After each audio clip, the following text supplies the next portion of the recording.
Good to see you, brother. Good to see you.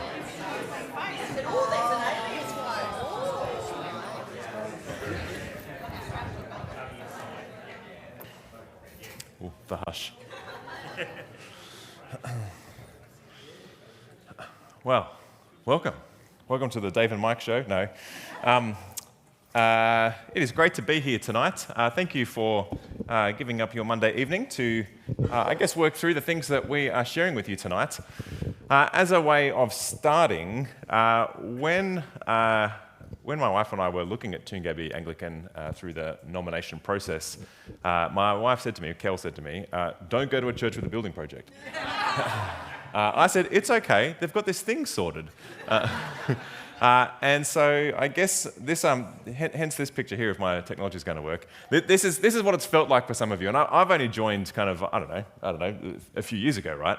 But this has been going on for, you've been involved in the building project for a few more years than that. 6 years, maybe? Yeah. And so at one level, it might feel like we have meandered through the wilderness, and I get that. Part of that has been working with the Sustainable Development Group to pilot something, and when you pilot something, it kind of feels like this sometimes.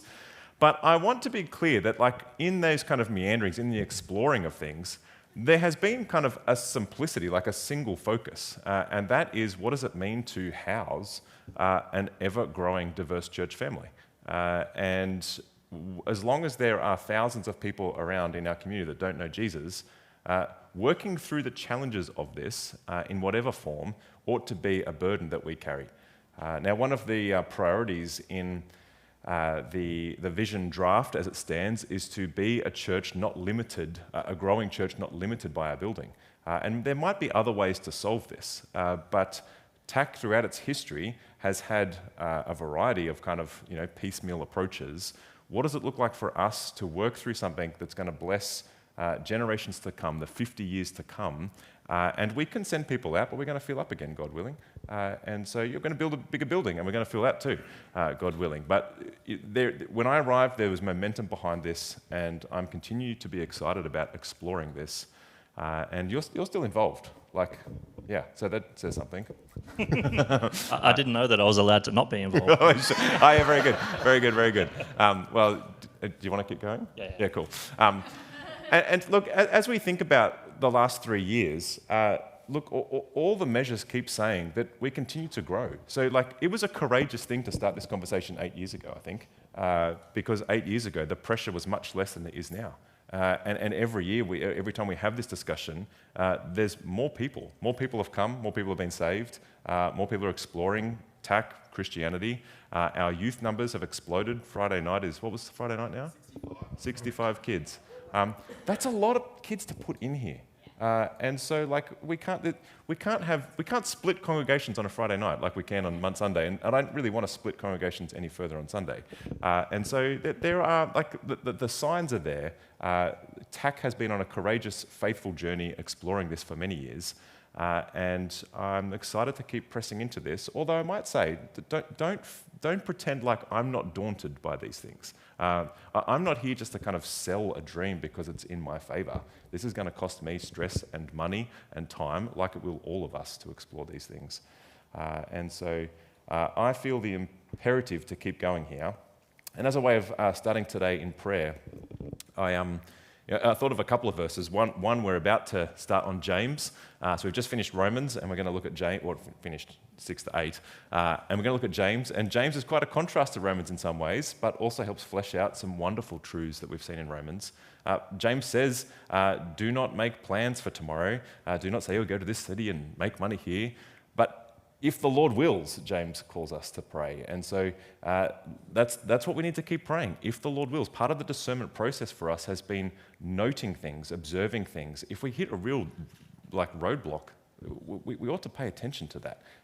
But while there's kind of not just doors opened, but while we continue to take courageous steps forward and we're seeking God through that, we ought to keep exploring. And so I've been led back to one of my favourite verses in Scripture. That is the way that Paul calls us to pray in Ephesians 3, that God will do immeasurably more than we ask or imagine. And that's a great prayer to pray because you just go, God, do your thing. But then you look at the next verse and you look at what we've just been looking at in Romans. And it says, as the Lord works in us according to his purposes, right? And so how is God going to do immeasurably more than we can imagine? Well, quite often he does that through his people acting courageously and faithfully. And that's what we saw in Romans 8, and as I shared stories of how Christians have responded to the fact that they are already victors in Christ. They don't shrink back, they are courageous and faithful. And so I'm going to pray and then hand over to Dave for a moment. Father, we thank you for the Lord Jesus and everything we do here. We want to glorify him, we want to honour him. And as we explore big things, hard things, we ask that you would give us wisdom, that you would give us courage, that you would help us to remain faithful in the things that you have blessed us with. Help us to be wise stewards of all that you've given us in this building and its history, in what we have personally. And Father, we ask that you would indeed do immeasurably more than we ask or imagine. But as we pray that boldly, we know that you are calling us to courageous things, and we ask that you would work through us mightily for the glory of Jesus. Amen.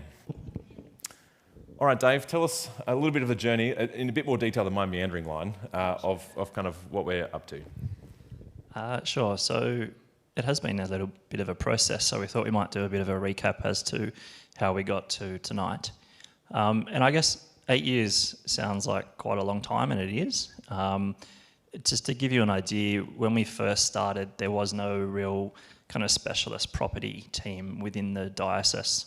So that has kind of been established, and that took quite a while to get through the diocesan roadmap, I guess. And then on top of that, another group has been begun called SDG, which is the Sustainable Development Group. We should have an acronym quiz at the end. Yes. Yeah. SAP, SDG.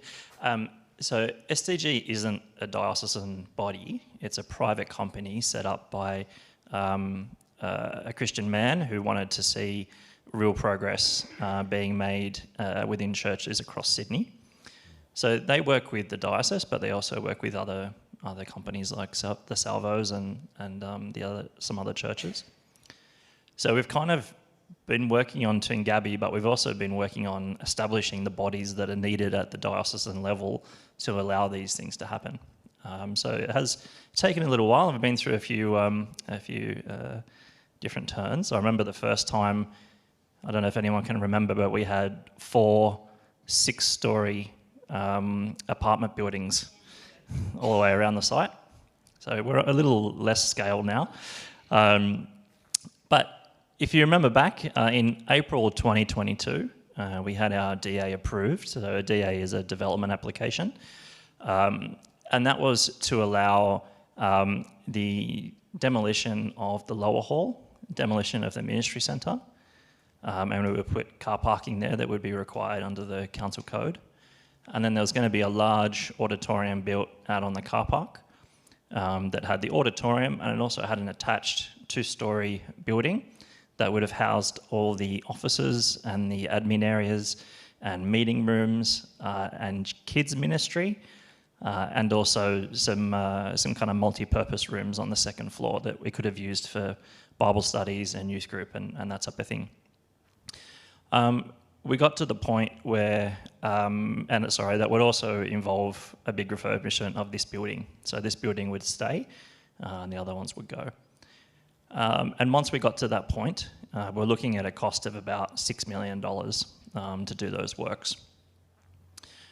So we do have 5 years of a validity period of the DA. So by April 2027, it's kind of use it or lose it.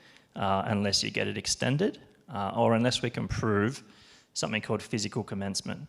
So if you can prove that you've actually started the works under the DA, then that DA remains in force then until you want to do the rest of it, basically. And DAs are hard to get. Yeah. Like there's a lot of effort, a lot of money, and you've got to get through council. Yes. And so I think I wasn't long when I started where the DA was approved. And I was kind of shocked that there wasn't any, it just went through. Yeah, there was zero submissions at all from the surrounding neighbours and local area, so that was quite good. And one of the huge things there for me is that like the neighbours that I know and chat to are still a bit cranky that we knocked down the old chapel. And so like, it's huge that we have that, and I think we ought not to take that for granted. Yeah. Yeah. And it was probably $300,000 to get it approved. Yeah. Which obviously we haven't paid as yet. That has been with SDG, which is that private body that I spoke about earlier. So we got to that point. This was looking quite rosy just before COVID, and actually just after COVID as well.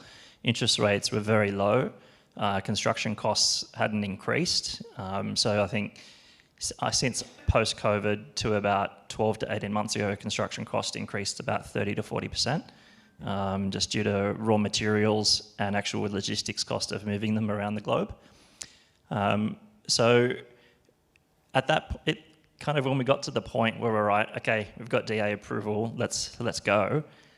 Things changed quite a bit in terms of the feasibility of the project, and we couldn't really make it work in a sustainable way to be able to allow ministry to happen but not place a big burden on the church and also on to SDG as well. Yeah. So we then started looking at, and this was always in the plan, but we started looking at external kind of revenue sources. So you might remember 2 years ago we looked at, I gave you an update on a potential preschool facility here.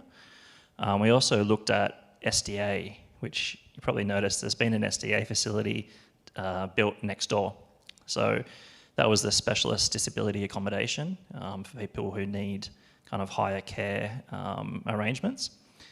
When we had a pre-DA meeting with council, they were vehemently against that, given that they didn't want us to get rid of some of the trees, the large trees that are on the western boundary there, and they were kind of like, no, that's an overdevelopment of the site.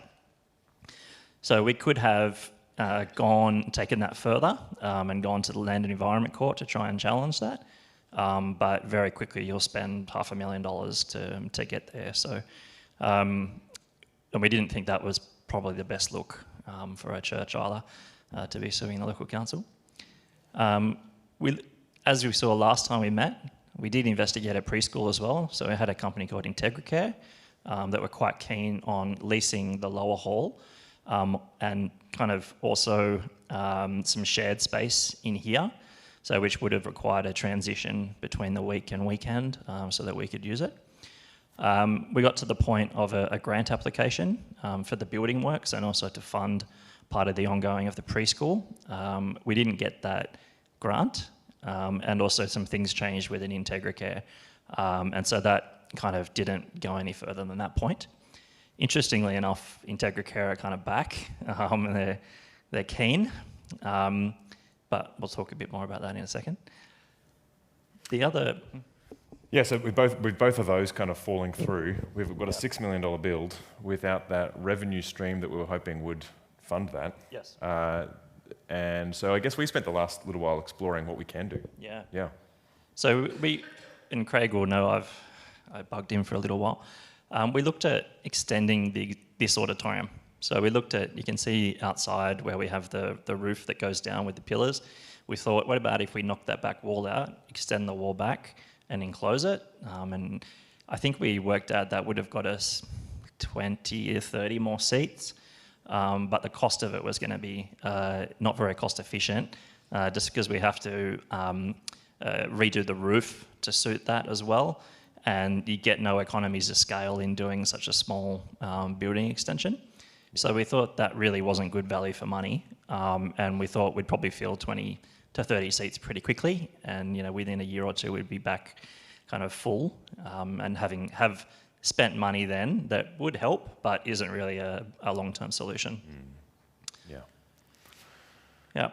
So we feel that we've exhausted the available external revenue sources for the church.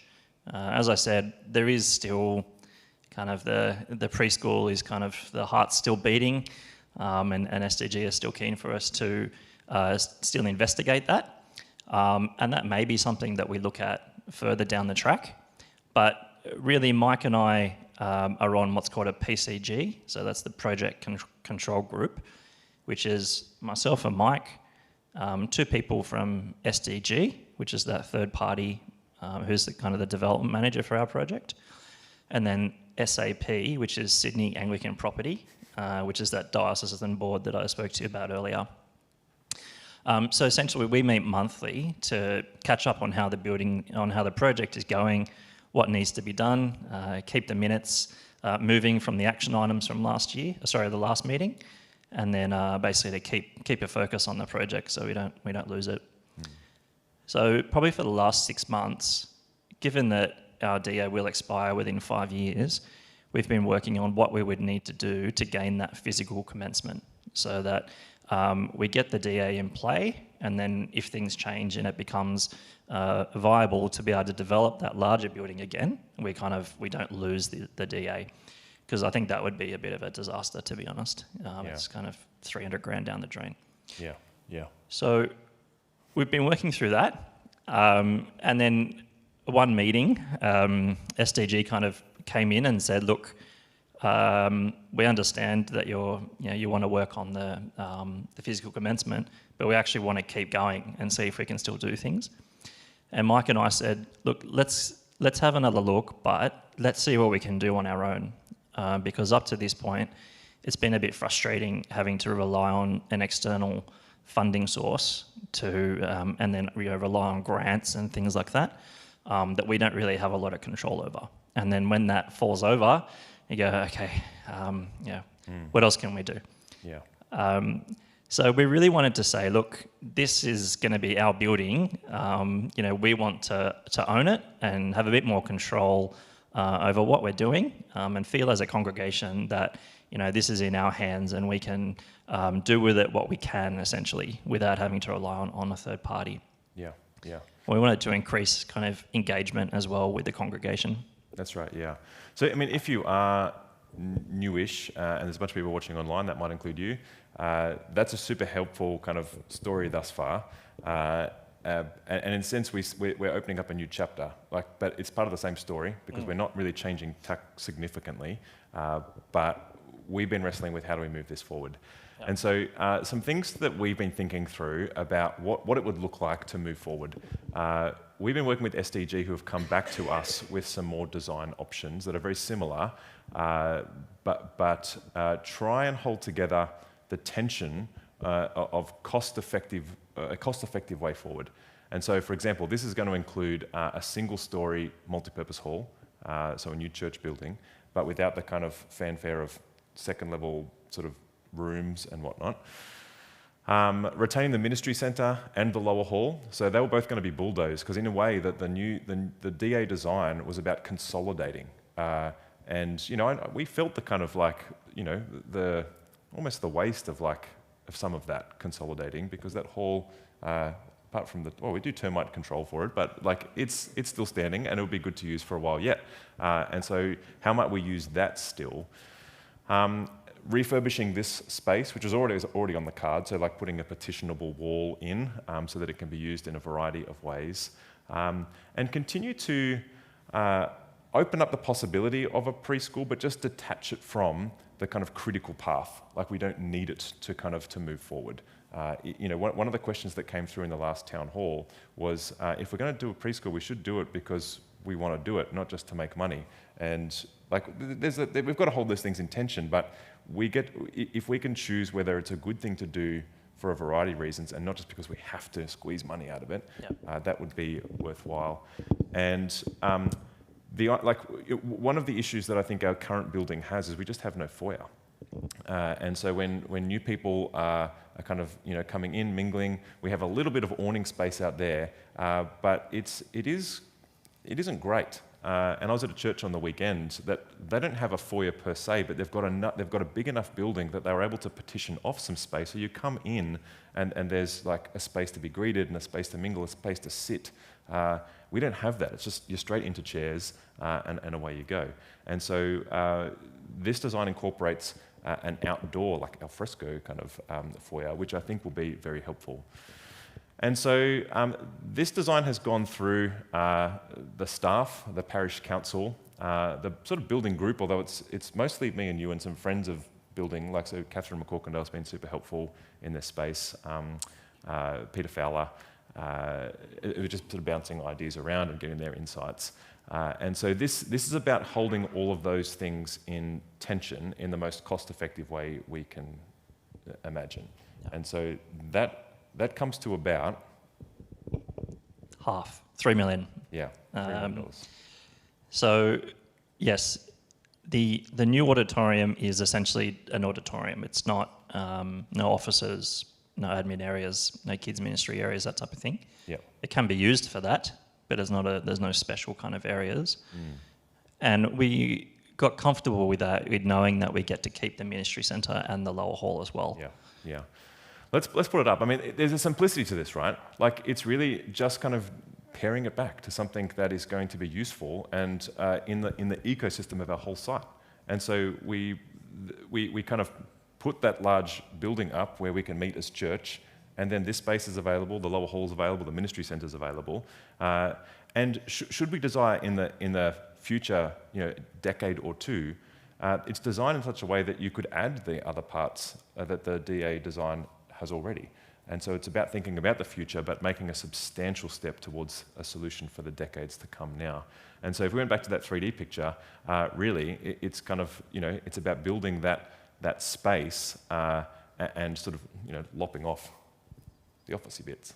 Yeah, but that's because those officey bits were necessary because we were going to tear down two buildings that we can retain for a while yet. And so there's a bunch of things that we've had to wrestle with this through, and one of the things is car parking. So in the previous design, but by kind of knocking down the ministry centre and the lower hall, sort of like the whole back half of the site. Well, not quite, because we were going to petition off space for the SDA, but was going to be used for car parking. Now we're going to retain some car parking around the top hall, which is helpful because we have paved this area, and it'll be good to make use of that as much as we can, and then expand the car park down the bottom as much as we can. And there's some tensions to play in here. We like the green space. The green space is good, but we also need car parking. And so there's a tension. These are some of the tension points of how we, resolve for the good functioning of our site. One of the things that I mentioned, the kind of the breezeway, this outdoor foyer. This is a photo from or a picture from the fly-through that was done right back at the DA design process. And I continue to actually really appreciate this kind of space and how it could be utilised as an all-weather kind of space where we're not magpie-proof even.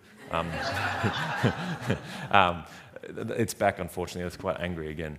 There's already been blood. So that would be like, and just imagine being able to come in and being able to kind of like, you go into the church, you go into the auditorium and the kids programs, and everything feels very integrated. And then after the service, there's that mingling space, and it flows out, as you can see in this next picture, into the space beyond that breezeway area.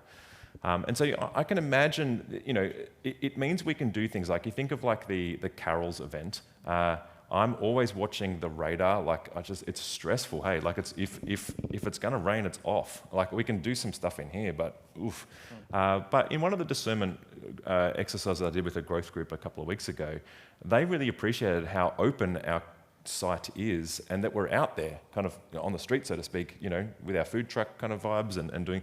It means, I think, in this design, we can get the best of both worlds. We can line the food trucks up, or the stalls around the church in that car park that wraps around, and then we can have this really large space, and when we overflow quite significantly, we can actually be in both here and there, and that's a much simpler option. Pete Savage, that's a much simpler option than kind of having it all around the different, spaces of the site in terms of audio and visual. And so I can see it when we do our larger events, which we love doing, and the house party was a great example, this would really make it much easier to do, not to mention create ample space for us growing for decades to come. There's all kinds of other kind of stories we can imagine. And so just thinking about our kids ministry, our Bainsey's, or the garage at the moment, like we built this, renovated the ministry centre only a year or so ago, and we knew that like it would, we did the best we could with it. We knew it would max out again soon. On a Sunday morning, kids are meeting in that space, on the deck, and sometimes in Bainsey's office. And so it's a great space, and it's being super well utilised. And when I think about what it used to look like, I go, we never used it. Oh my goodness! But it's a band-aid, and we need to keep thinking about what's the next 5 years. Like we need to think about the next year even, let alone the next couple of decades. Now, just as we think about the kind of capacity that this will afford us, when you're looking at kind of pictures like this, it's hard to get excited about squares on a page. This is all live, where I'm wrestling with kind of like, how will this fit? What's the kind of ministry scenario here? And then I find myself at a church up in the lower Blue Mountains at Glenbrook, and this is their auditorium. And as I'm sitting at the back, I'm actually just mulling over some stuff, and I'm thinking, I wonder what the size of this building is. And it turns out it's actually very similar to what's being proposed. In fact, what we're proposing is just slightly bigger, but very similar. And as I sat in that space, I thought, this is a very breezy, open space that feels like large, but actually not large at the same time. And it's interesting that as I've shown this photo to people over the last week or two, they're like, oh, that looks nice, but that doesn't look much bigger than what we have. Does anyone want to guess how many seats are in that photo? It's hard, I took it like this, right? But like, that's 240 seats And right now there's 140 here. Well, when we set it up fully for Sunday, there's 140. And so this is an extra 100 seats without even sweating. Now we have to sweat to put in more than the 140 when we're sort of jamming in. You don't want to call the fire warden in those moments. But you know, we've been in here when people are sitting on the steps over here and really jammed in. And that's now. What's it going to be like in 5 years, 10 years, 15 years' time? And so this space really does, I think, make the best use of our site for many years to come. And it will open up for us decisions as to how we best use that. So one of the questions that I anticipate will be, will we combine the morning services? That's a good question. I kind of want to pace ourselves as we kind of, you know, with change overload. That's a question we would get to ask as we pursue things like this. So if we pursue a building like this, then we get to ask ourselves, how do we best use it for growth for the years and decades to come? Yeah. So I just want to pause here for a moment and create space for Q&A on the kind of the ministry intent, the building design itself, and then part 2, we'll talk a bit more about money. Yeah. And next steps. And next steps, yeah, that's right. So I've asked Nigel, Trustee Warden, to hand the mic around. And if there's people online who have questions, maybe Jordan can put up his hand and ask them on behalf of them. Mr. Ridge. Two-part question. Yes. I gather the new building has got to basically be in the footprint of the original approved DA plan. I believe that's the case. Yeah, not exactly the same spot, but we would keep it in the same general location. Yeah, so basically we couldn't change the DA to, say, do a bigger extension on this, say I'd like to blow this back wall out to the fence line. No. So, yeah, so we've got to go down this path to stay within the confines of the original DA. Yes. Yep. So basically from out here, there would be then the breezeway to the new building. Yeah. Yeah. So we're trying to kind of give a lot of space, but also not go crazy and top out and get back to kind of 4.5, 5 million. Yeah. What is the seating capacity? Oh, yep. What is the seating capacity of the new building? Yeah, so it will be very similar to this. So that's 240 seats there, but we can go up to 300 quite easily in the way that we, and even probably beyond 300 if we're going to try and exercise the same kind of, you know, squeeze them in vibes that we practice here. But it'd be good to get away from that. It's not very professional. And so we are looking at adding 100 seats without breaking a sweat, and then 150 if we want to start pushing. Another question is, the outside area that you planned, is that raising the ground level so it's equal to this here? At the moment, we think it would be tiered. So it might have 2 or 3 tiers, but with kind of ramps and kind of architectural features. But you won't have a ramp going down, you'll have it level with here. Yeah, we haven't really got to that detail yet, but there would be a way to get from the new building, following a kind of a meandering ramp without too much of a grade, to get down to this building as well. So I asked this question in the last SDG, at the last PCG meeting. Do you remember what that means? Project Control Group. Because this is something that's come to my mind also. And the answer was, look, this was the kind of design concept from the last time they did it, and we're doing something very similar. But we're essentially going to have to wait for the mechanical drawings and the sort of the details that will be initiated when we take some next steps to get a more accurate answer on that. Because the idea would be that it's flat. Yeah, but how reasonable that is will depend on excavation work and balancing a bunch of factors there. Question not actually related to the main hall, more related to provision of ministry offices. Yep. If you grow by the number that you want to fill the hall, Yep. do you need to add more staff, leading to needing more Yes. space for them to work? We're going to go underground. You'll see that in this mock-up, we have marked area for future office space, and so we'd essentially have to, do a house reno to add going up or out going sideways. That would be something we'd need to consider. Yeah. Oh, just a clarification. With that new building, did you say that it could be added to, like another story could be added to it in the future if that was what we wanted? So the foundations would be there for another addition if that was... That's what we've been led to believe. That would be decades off. To get this part up is going to take us a bit of effort. And if I'm still around, if others are still around, that will be a discussion that we can have as to how do we grow it further again. Yeah. Just make it a bit more flexible for the future. Totally. So like that's what I'm attracted to, in that like we want to be thinking about, okay, what does the next few decades look like? But also we want to keep future-proofing this as much as possible. And so that this kind of takes the original design, which was bigger, and scales it back to something we can achieve now. Yeah. Dave, what car park ratio to capacity does council want us to match? I don't remember the actual ratio off the top of my head. What is in the drawing is to code. They obviously want probably as many as possible, but we were having this discussion actually in the discernment group that I was in.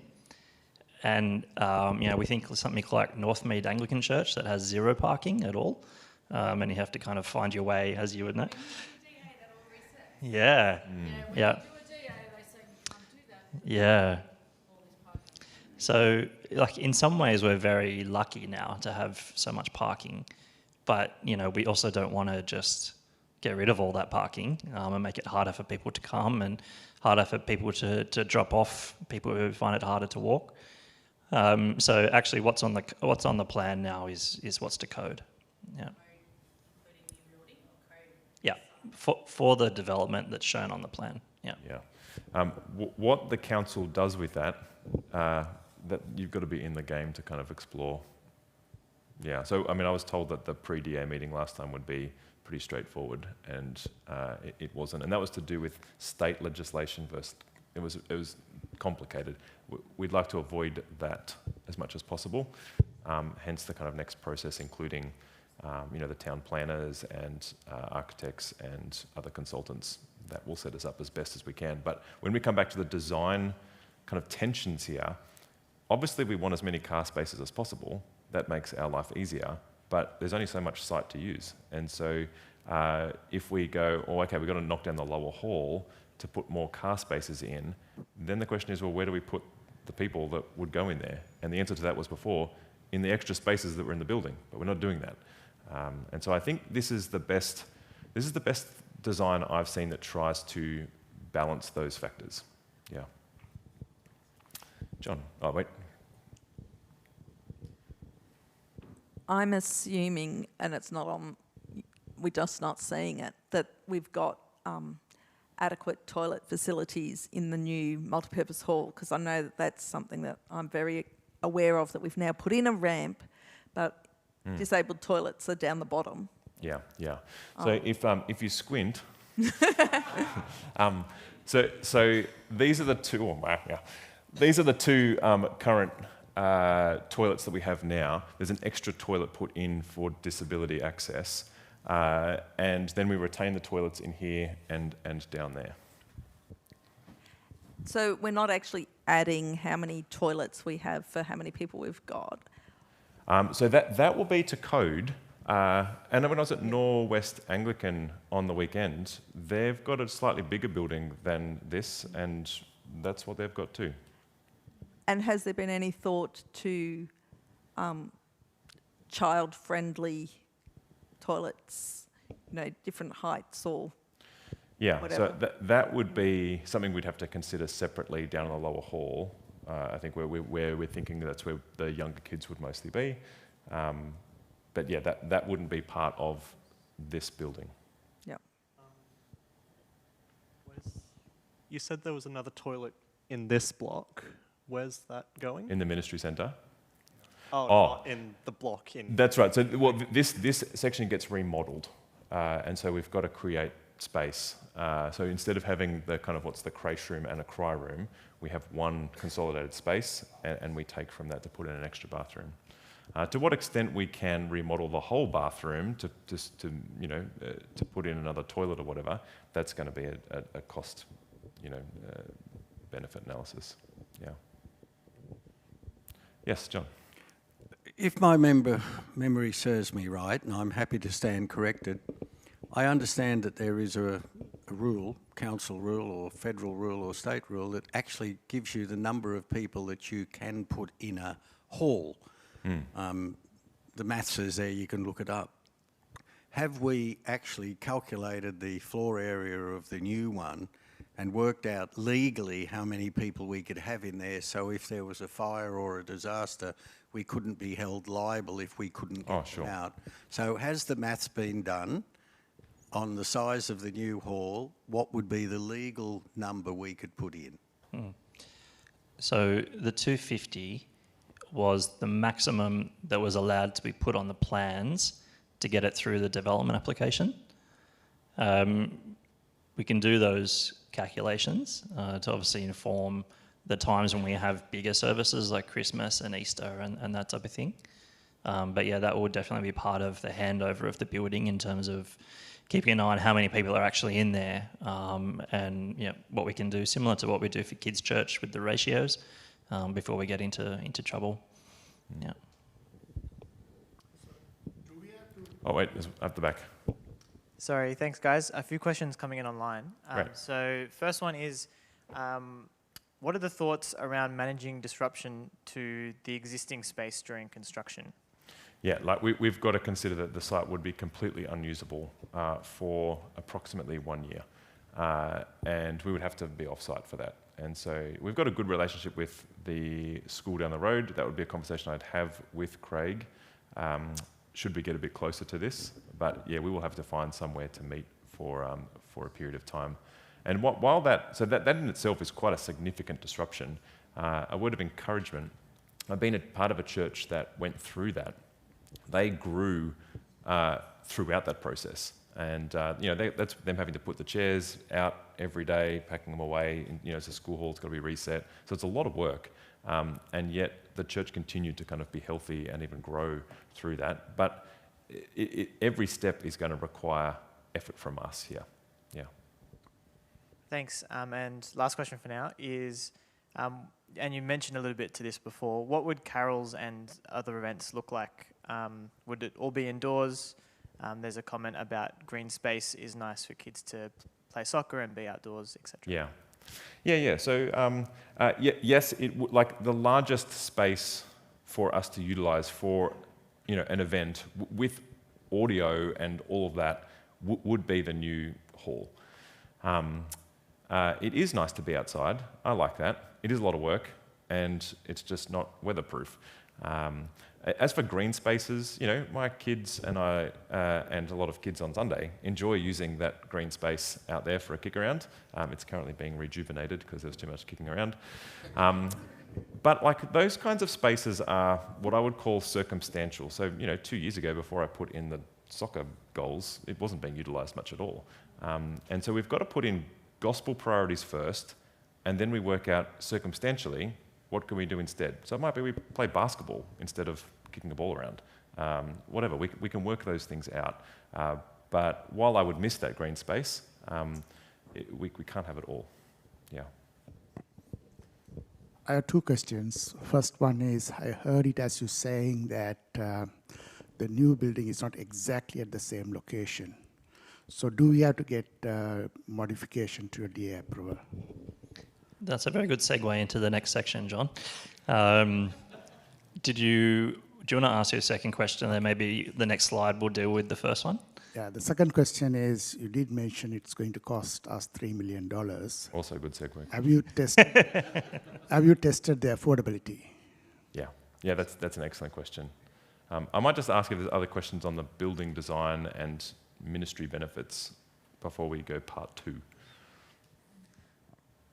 It's probably already been asked, but with the office space and all that, for future proofing, obviously we don't construct anything out there, but could it be changed through a section, I forget what the number is, to create the hall bigger and then redevelop the existing ministry centre?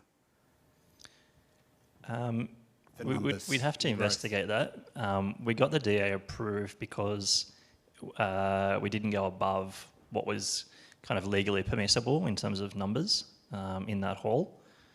So we'd probably have to revisit what then is still allowable under the zoning, and whether we could actually make it bigger legally. It might be that we could do something like put in a mezzanine at the back to try and increase capacity a bit more. But yeah, that would be something we'd have to kind of look into at the next phase. Yeah.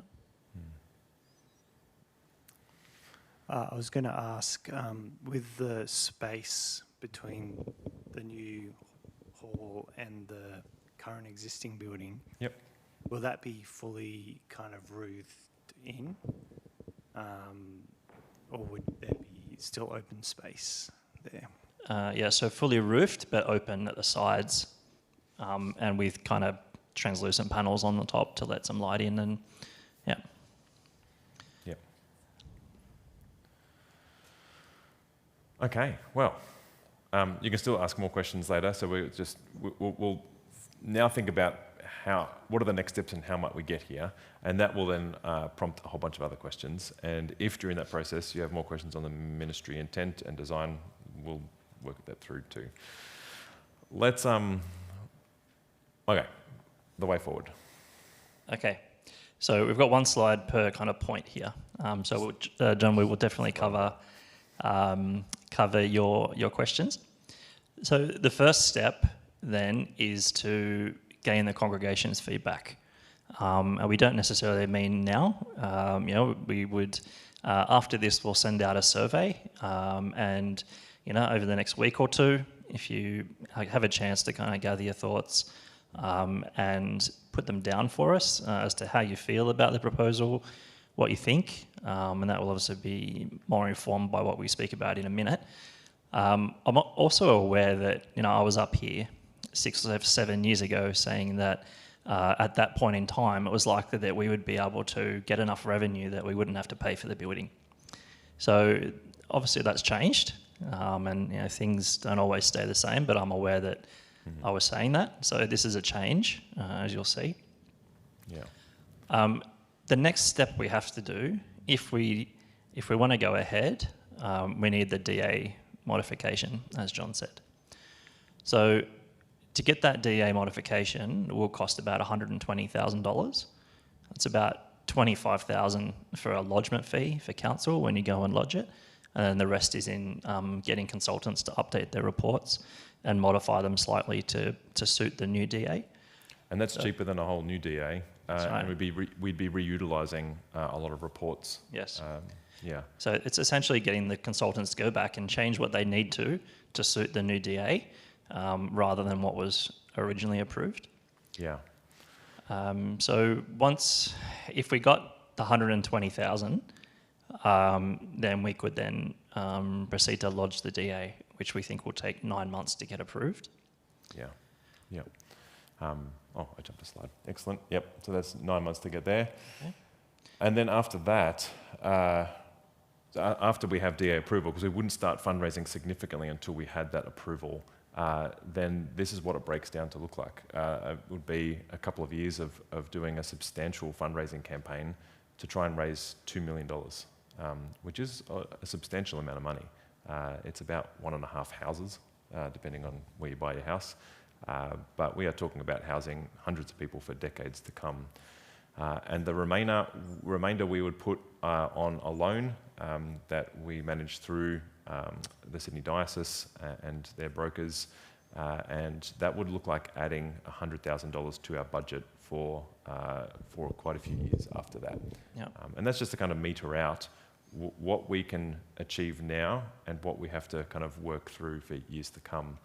And as much as we can, particularly as much as I can, raise money from external donors, and that would look like me approaching churches in other parts of the diocese to see if they'd be willing to partner with us, me contacting people who might be benefactors towards us. Our church has been identified by the diocese as a key strategic site. And there is, for instance, at Synod, which is next week, a discussion about how the diocese might reallocate resources perhaps away from parts of Sydney that have a density of churches that is not required towards what they call brownfield areas and greenfield areas. So parts of Sydney that already exist but are under-resourced, and new sites for churches. And so it's encouraging as I hear from the diocese that they have identified that this is a place worth investing in.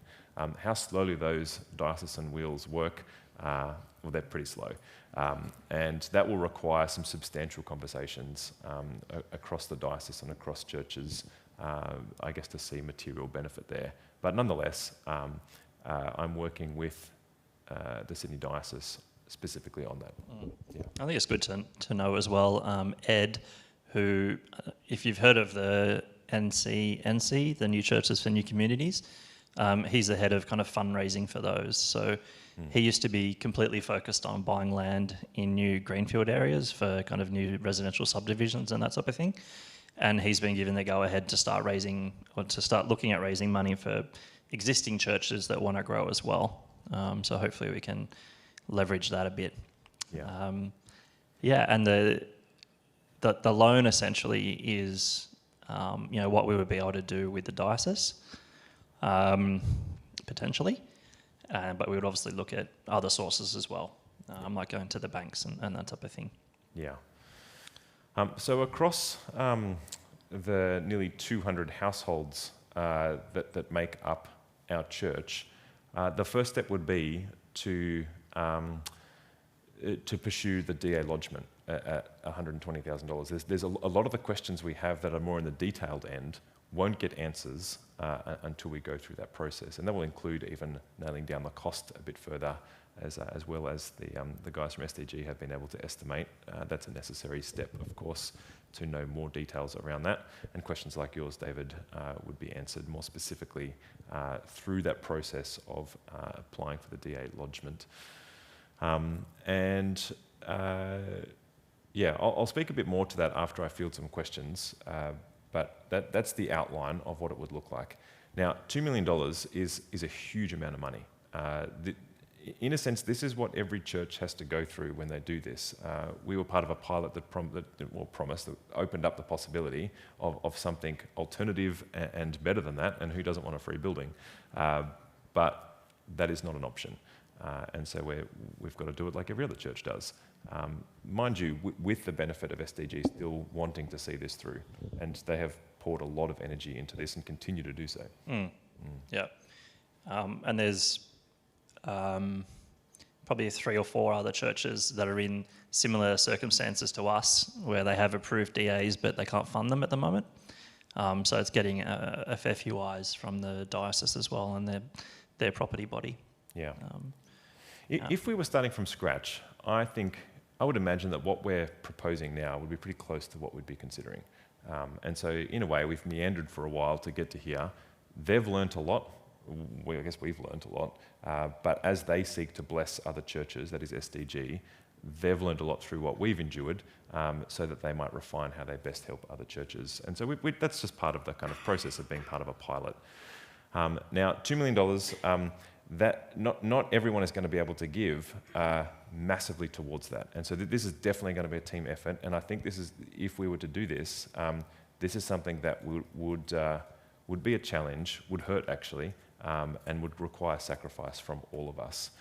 If we break down the kind of numbers that would look like across our church, looking at households, there are obviously some households that are more able to give than others, as I said, but this would require everyone to consider very seriously and prayerfully a substantial amount of money for whatever that means for them. As you look at those numbers, it's confronting. But also, this is what it would look like for us to pursue something that would bless this church for decades to come.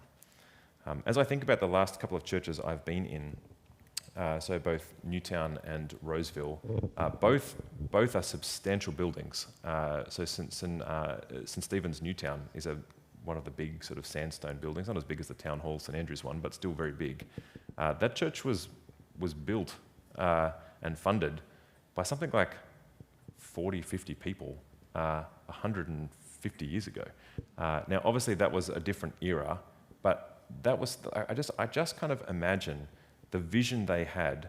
Like, if you've got 30 to 40 people, you might want to build something like this, and this would be extravagant. But they built something extraordinary that is still standing now, and it's exciting to see in a part of Sydney that is quite opposed to the gospel, that church flourishing. In the previous church, it was the same deal, St Andrews.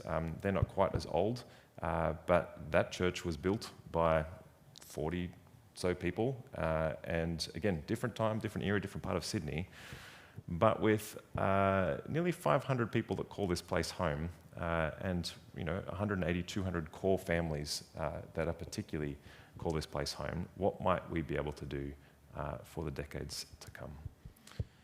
Now, I have no doubt that's going to raise a bunch of questions, so let's do that bit. Yeah, maybe we should just talk about inflation as well. Yep. So, the numbers that we're talking about are as if essentially we pulled the trigger and built it today. So that 3 million is probably going to increase by, say, 3 to 4% each year until we kind of start. So yeah, that's one of the reasons why, if we went back to that slide, that the external donors, I don't know how much I'll be able to raise from outside of our church, but that might be able to be the inflation amount. Yeah. We'll have to explore that further. Yeah. Okay, let's do questions.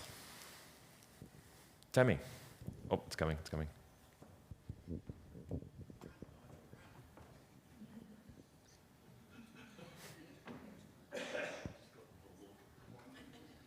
With the SDG and what they've put in already, are we looking at ever having to repay what they've already put up, or are we?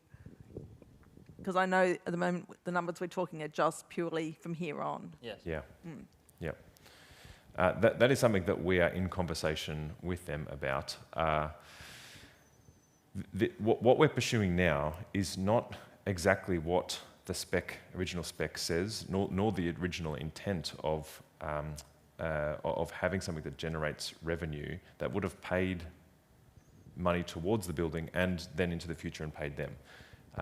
And so what happens with that is a conversation that we are having, and I've asked for clarity on that because I'm concerned that if they say we need the 440, then that really affects the project viability. But they're kingdom people, and they've been very generous towards us, and so, what that looks like, we'll have to get back to you as we know more. Yeah. It's a good question. Yeah.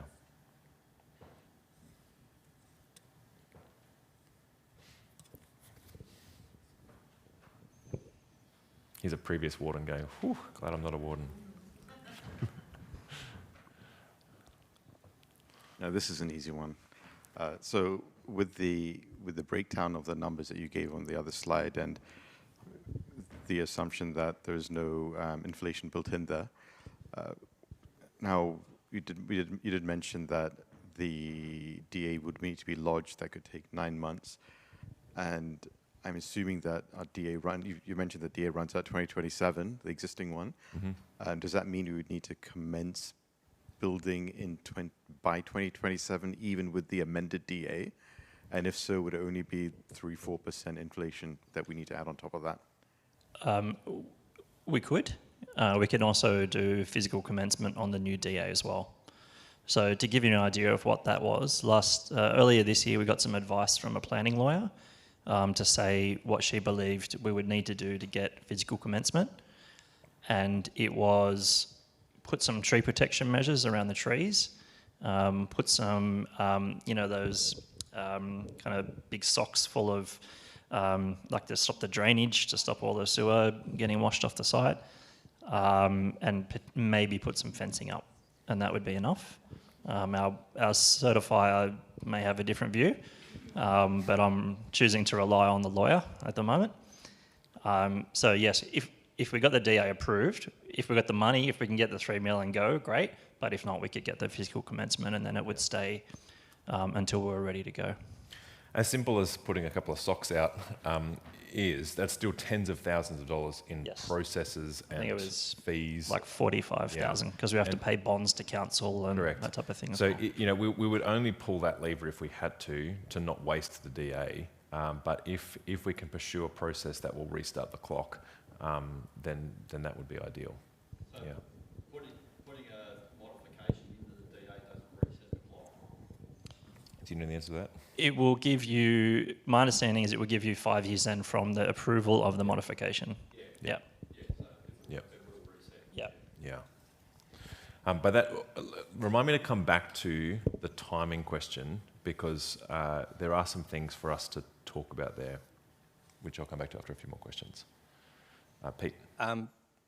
It's sort of one question, but on two sort of extremes. One is it too little? And then the other one is it too much? So on the too little side, you mentioned that this has been identified as a key site for diocese something? Yeah, for the Western region particularly, Is what you're proposing, so they have criteria for our site, which is probably what they want to see in the area based on the geographic location. Yeah, and projections Is what you're proposing enough to meet their standard, particularly if we're asking for a chunk of change?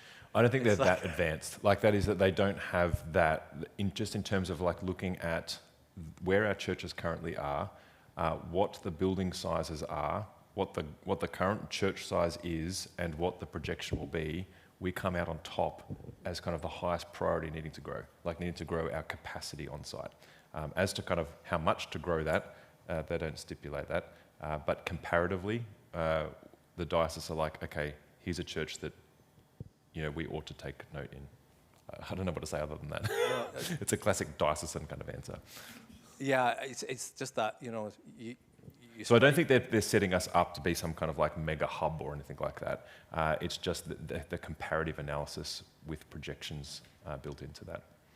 It's more a question around if we're asking them for funding, they will have a criteria, and it will be sad to miss by that much. Sure. Okay.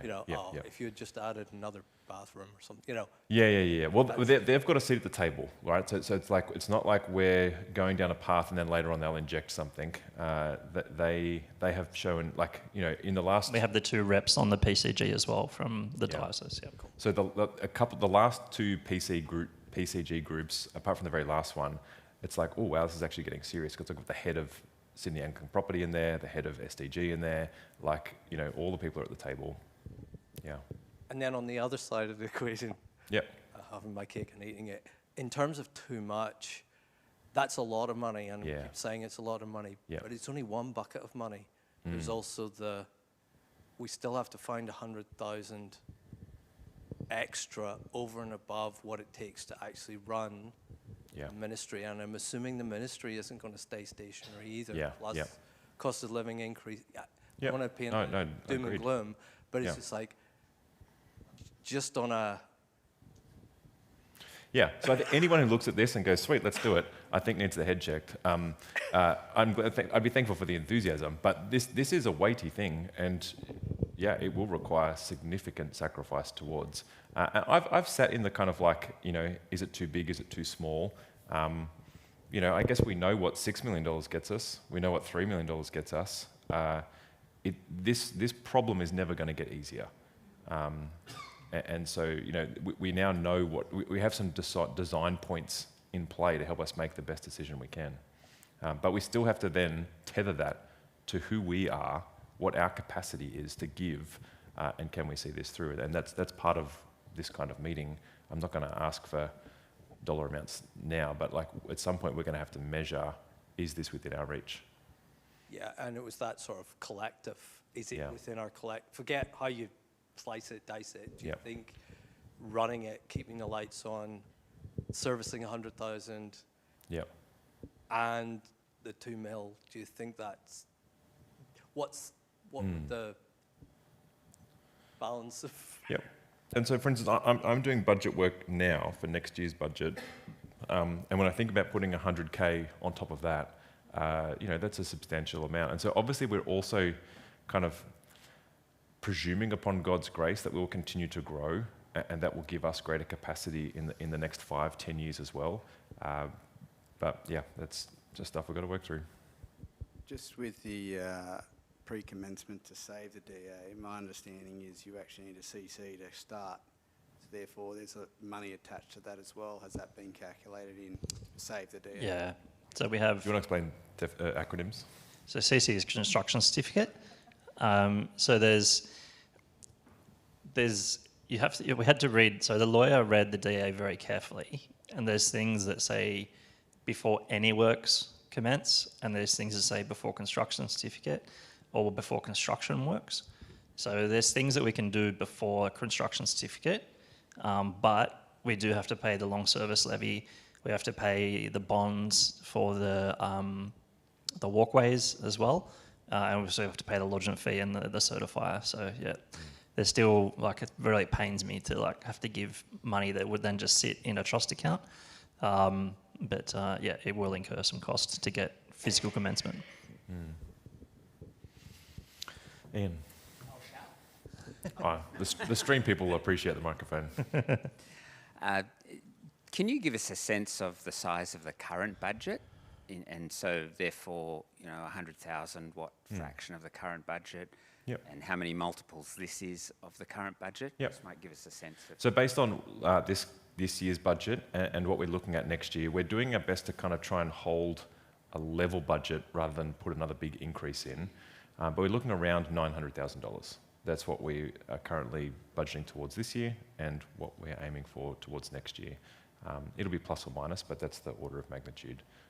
And so we've been heading towards $1 million budget for a little while, and we would end up there in the coming years. Yeah. So that $100,000 is in the order of a full-time theologically trained staff person. And part of the identification of our growth barriers at the moment in the discernment process is the scalability of our serving structures. So not just saying everyone, you've got to step up more, but actually at the moment our staff are driving too many people directly. We need to kind of set up kind of another layer of kind of leadership that's actually done quite well in our kids ministry and to some extent our youth ministry as well. But the more we do that, the more we'll be able to scale with our staffing resources. And so that's part of us working through how much we can grow with the resources we have. Yeah. Catherine. In the church I grew up in, they did a big building project and they had interest-free loans. Yeah. So I'm looking up there, you've got gifts, so that's just an outright, here's the money, run with it. Have you thought about that sort of thing? I was too young, I don't know all the details, it was a long, long time ago. But is that something that you could consider, interest-free loans? Definitely. So I mean, that would certainly help in the loan department. Like that is that if we're taking $1 million loan and paying that off $100K a year, we're paying hundreds of thousands of dollars extra in interest over the term, the years that come. And so an interest-free loan looks like people saying, I will loan you this and not charge you interest and you repay. And that person is doing that sacrificially too, right? It's just the way that their finances are structured that they can do that. And so that would be of benefit, but it wouldn't help us necessarily towards the initial upfront kind of fundraising campaign, but it would be part of the picture of reducing our overall costs. Correct, yeah. From the internet land. That list that you've got up there, that table, how many years is that split across? Or is that just like a one moment, everyone, what can you give right now? Yeah, this would be a substantial fundraising campaign over 1 to 3 years, I would imagine. So if once we pass the first step of raise the money for the DA lodgement, then that gets approved, God willing, then nothing happens until we are able to raise enough money to move forward with the project. And that would include the bank signing off on the loan component. And so that means that for as long as that period lasts, well, the cost of the project will continue to rise with inflation, and we want to minimise that as much as possible. But we've also got to work through our capacity as a church to service that fundraising. And another question back to kind of using ministry spaces. The question is about the community hub that we talked about in the previous kind of town hall meeting. Is that still a consideration, or is that kind of lost with the space that we've lost? So community hub, as in things like a counselling groups, community groups. Yep. So how we use our site is still up to us to explore. And so, for example, like there's a portion of the building here that we could still use towards that. The focus of what we're trying to do at the moment is just get a building up and running. That is the kind of big auditorium. As for the preschool component, as Dave mentioned, Integra Care are still very interested, and that could look like modifying the lower hall, which they would use during the week, and that would flip week to week, but it would not be as substantial a flip as the previous iteration, which required this whole space to be preschool during the week and then flipped to be used for ministry on the weekend. That's a much bigger and much more difficult job, particularly for youth and whatnot. And so there are still community-minded sort of projects and collaboration in mind here. But yeah, the focus of our discussion at the moment and energies is directed towards, how might we build a bigger building?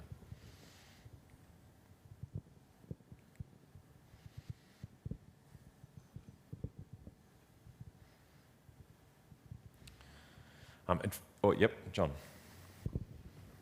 I have a long-term concern. Sorry, I have a long-term concern, nothing to do with finances or buildings or anything. But the reality is that you could have a place of public worship in a residential zone, and hence you look around, this church is in a residential zone. You can drive throughout Sydney and everywhere else, churches in a residential zone. Today, you cannot construct a new church in a residential zone in Parramatta, Cumberland, Blacktown, and so on. In fact, it was originally you could only increase the church, an existing church in an existing residential zone, by 10% or something. I think currently, and I'm happy to be corrected, the limit is 250 people. So where am I going? My concern is if we've gone from the time most of us have been alive, from you can have churches in residential places, they're wonderful things to have in a residential place, it's where people want and need, to the point that we have today where you cannot construct a church in a residential zone. I'm concerned that as time moves on and councils change and people's views change, that it may well get to the stage where either you can't increase at all. And I don't wish to be a non-well-wisher or something, but we've spent 400 and something thousand on a DA. We're planning to spend another 120,000 on a DA, none of which I'm complaining about, because the original DA was made in good faith on the best information we had at the time. We are now looking at the best information we have at the time, and I have the greatest respect for the people doing that. But I'm just concerned that we do need to make a decision and we do need to move forth, because the reality is we just do not know what rules are going to be invoked as time moves on concerning Christian churches or any other church. So I think in God's grace we need to make a decision and support it. I did some calculations on those figures.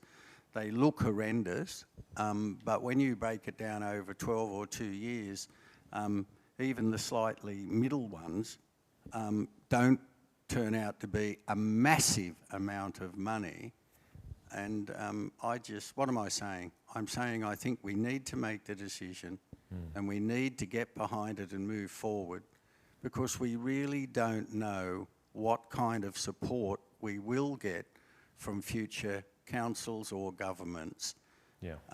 And if you've got a line, you had a wiggly line and you put the line of best fit through it, if you look at the way things are being changed slowly but surely in governments, we just don't know how welcoming we will be. So I think we need to get on and make the best use of the space we've got as quickly as we can. Yep. And I hope we can do that. Yeah, appreciate that, John. Thank you.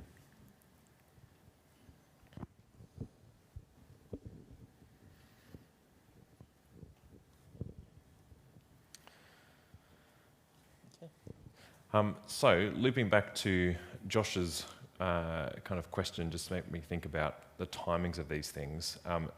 Nothing will happen until we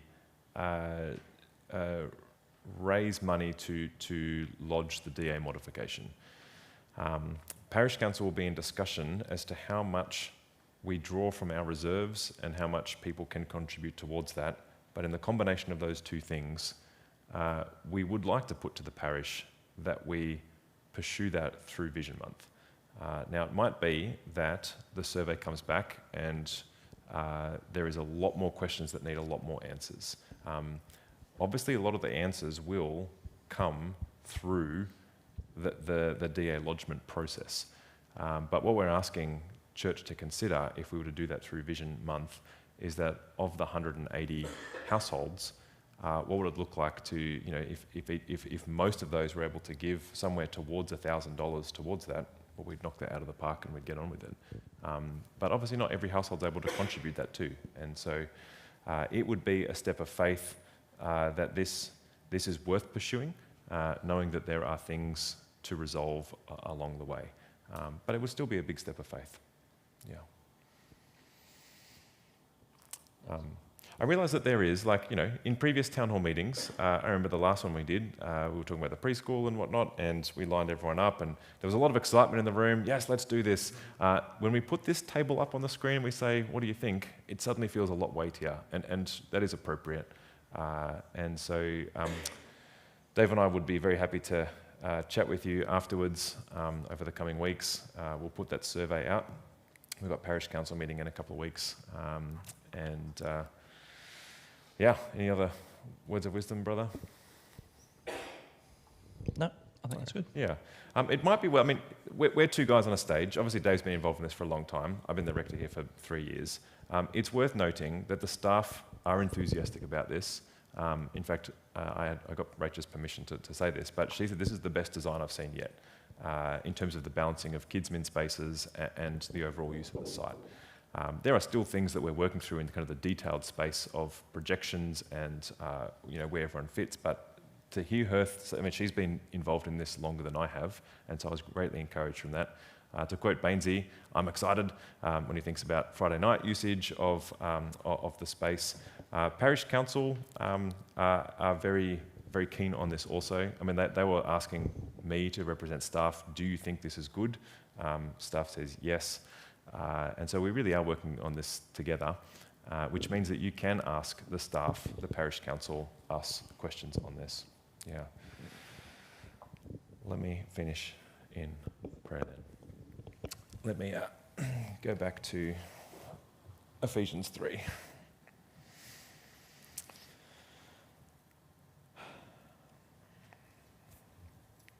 Okay, let me read from verse 14 here. For this reason I kneel before the Father, from whom every family in heaven and on earth derives its name. I pray that out of his glorious riches he may strengthen you, us, with power through his Spirit in our inner being, so that Christ may dwell in your hearts through faith. And I pray that you, being rooted and established in love, may have power together with all the Lord's holy people to grasp how wide and long and high and deep is the love of Christ, and to know this love that surpasses knowledge, that you may be filled to the measure of all the fullness of God. Now to him who is able to do immeasurably more than all we ask or imagine, according to his power that is at work within us. To him be the glory in the church and in Christ Jesus throughout all generations, for and ever, ever and ever. Amen. Amen. All right, much to consider and pray over. Look forward to chatting with you in due course. But yeah, expect that survey to come out soon, and we will talk more about this at church as well. Thank you for coming, and thanks people online for watching. Oh, thank you.